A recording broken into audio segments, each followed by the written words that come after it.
Buenos días chicos, bienvenidos una vez más a su aula virtual. En esta oportunidad entonces vamos a dar inicio al tema número 3, que es sistema reproductor comparado. En esta oportunidad vamos a hablar de un tema un poco denso, bastante complejo, porque se trata de la parte de reproducción. Cuando hablamos de reproducción, obviamente estamos hablando de darle vida o de generar un nuevo individuo que va a estar sometido a ciertas condiciones, llámese sexuales o asexuales. Generalmente a través de la evolución nosotros hemos podido, se ha podido comprobar a través de la ciencia que todos los organismos vivos pluricelulares o los animales pluricelulares, incluyendo las plantas también, y el hombre o los seres humanos, hemos pasado o tenemos un proceso reproductivo bien heterogéneo, bastante diferentes unos de otros, pero que el objetivo es el de generar nuevos individuos. Recuérdense que la función de todo ser vivo es perpetuar la especie, es decir, poder reproducirse, y otra de las características que también nos conduce más que todo a los individuos pluricelulares es que tenemos un límite de vida. Nosotros tenemos una longevidad, así como se denomina, se determina, y esa longevidad tiene un cierto periodo de tiempo en el que nosotros podemos cumplir entonces esas funciones, la de nacer, crecer, reproducirnos y obviamente morir. La reproducción entonces, en términos generales, viene a ser un proceso mediante el cual se forman nuevos individuos, transmitiéndose material genético de generación en generación y mantener la continuidad de la especie. Es lo que yo les acabo de decir anteriormente, que nosotros podamos hacer transferencias genéticas a través de gametos o no, porque no siempre es de manera sexual la reproducción, y que pueda existir entonces lo que es la reproducción y la perpetuidad o perpetuar la especie, darle continuidad a la especie. Entre los tipos de reproducción nosotros tenemos la sexual, que ocurre en algunos organismos animales, no en todos.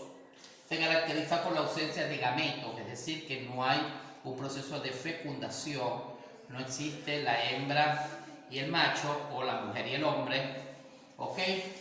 Y el material genético que se transmite, allí no ocurre ninguna variabilidad genética. Como no hay un padre y una madre que aporten 23 cromosomas cada uno y que le den a ese individuo unas características diferentes, pero parecidas a las de los progenitores, estos que se hacen en forma asexual van a dar un origen, van a dar un individuo con las mismas características del progenitor. Es decir, que no hay ninguna variabilidad genética. El individuo resultante va a ser idéntico al individuo que lo crea o lo procrea, o el progenitor. ¿Ok?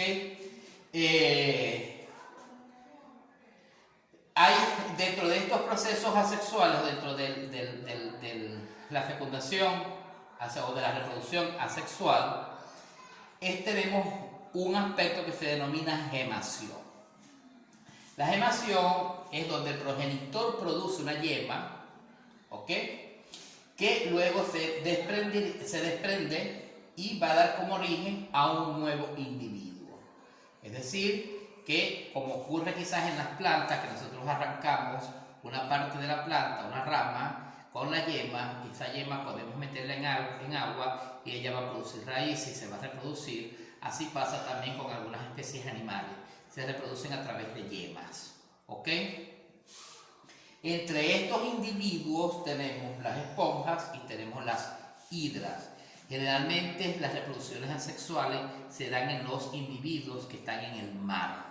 ¿Ok? Estas especies marítimas, que son muchas, que tienen entonces este tipo de reproducción, que no es a través de la gametogénesis.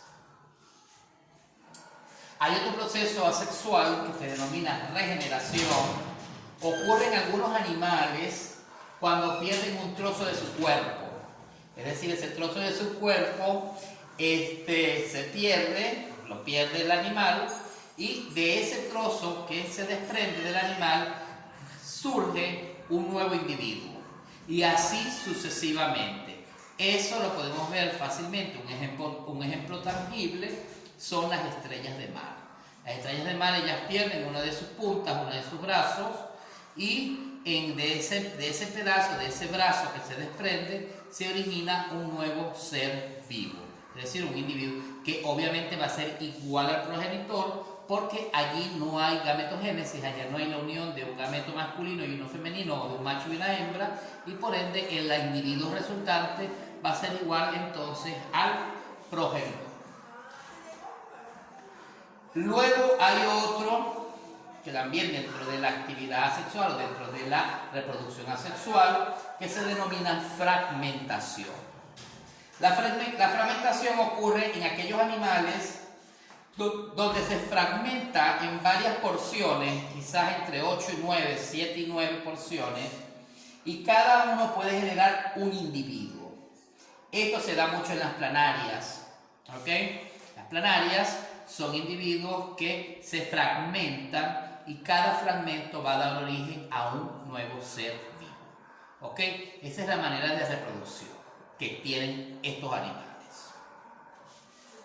Y por último, nosotros podemos hablar de la partenogénesis, que significa que cuando la hembra puede tener descendiente sin la intervención de un macho. Esto generalmente ocurre en los insectos, en las abejas. Las abejas pueden reproducirse, pueden ovopositar, formarse nuevos individuos, sobre todo los zánganos que se reproducen en manera más numerosa, y ellas no necesitan de ningún macho que pueda ni siquiera fecundar los huevos. Ella misma tampoco es un hermafrodita porque no tiene los dos aparatos genitales, ¿ok? Simplemente ella ovoposita y de esos huevos se producen entonces nuevos individuos sin necesidad de ningún otro tipo de fecundación. Bien. Cuando hablamos entonces de la parte de la reproducción sexual, estamos hablando de lo inverso a la reproducción asexual.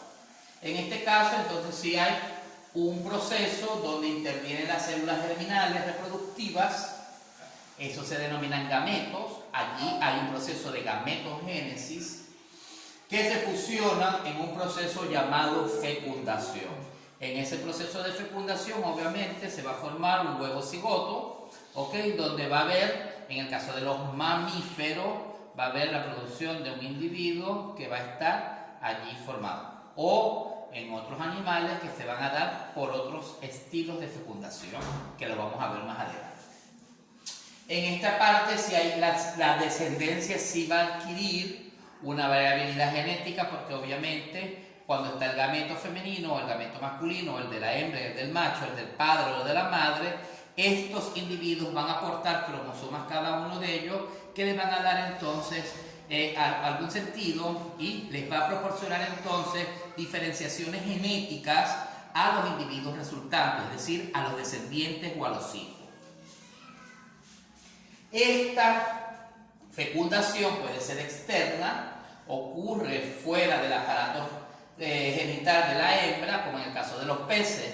Los peces ovopositan, las hembras ovopositan y los machos van y fecundan en el agua fuera de la hembra, fecundan los huevos que posteriormente van a ser, una vez fecundados, van a producir a un nuevo individuo.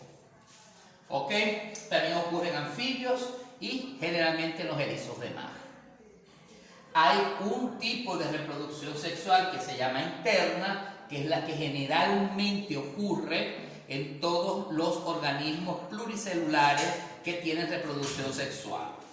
En este caso, cuando es interna, esto ocurre dentro del aparato genital femenino, es decir, hay la introducción del aparato reproductor masculino, del pene, y entra a la vagina, al aparato reproductor femenino, y va a producir a través de la espermatogénesis, va a producir entonces que haya el proceso de fecundación. ¿Ok? Esto generalmente ocurre en los mamíferos, en las aves y en los insectos. Dentro de esta reproducción sexual hay unos patrones que son reproductivos. lo primero que vemos es el oviparismos. Los oviparismos son aquellos que el huevo se deposita en el exterior, como en aves, en insectos y en algunos reptiles. Es decir, que para poder ser fecundado, para que ese huevo pueda generar un nuevo individuo, la hembra lo saca de su aparato genital, es decir, de su aparato del vientre, y estos van a ovular, son unos óvulos, son unos huevos, que luego la hembra entonces va a poder fecundar a través de un proceso que se llama de calefacción, a través de donde la hembra entonces, el ave va a proporcionar ciertos mecanismos para que éstas se puedan fecundar. ¿Ok? También tenemos lo que es el ovoviviparismo. Esto ocurre cuando el huevo permanece dentro de la madre, como en ofidios, lagartos y tiburones, permanece allí dentro de la madre, y luego de un tiempo ya, para que cuando estos ya van a nacer, la madre lo expulsa. Inmediatamente que lo expulsa, el huevo se abre, se rompe, ok, hay una eclosión, eso se llama eclosionar, el huevo eclosiona y sale entonces el individuo. Otro proceso que nosotros conocemos es el viviparismo, que es donde la mayoría de los mamíferos, incluyendo a la mujer, es el que hace el viviparismo, que es donde el embrión se desarrolla dentro de la madre y la madre da a luz, es decir, la madre expulsa ya un individuo formado, un individuo ya con todos sus componentes fisiológicos, anatómicos y etc. Y por último podemos hablar del hermafroditismo, que son aquellos individuos que poseen dos aparatos de reproductores, generan los dos gametos, fecundación cruzada se denomina esto, es decir, que el mismo individuo produce gametos femeninos y gametos masculinos y puede entonces autofecundarse, y esto generalmente ocurre en caracoles, tenias, lombrices, etc. De esta manera entonces nosotros le damos fin a esta primera parte del tema. En los próximos dos videos vamos a ver entonces el aparato reproductor masculino y el aparato reproductor femenino. Nos vemos en los próximos videos, chicos. Hasta luego.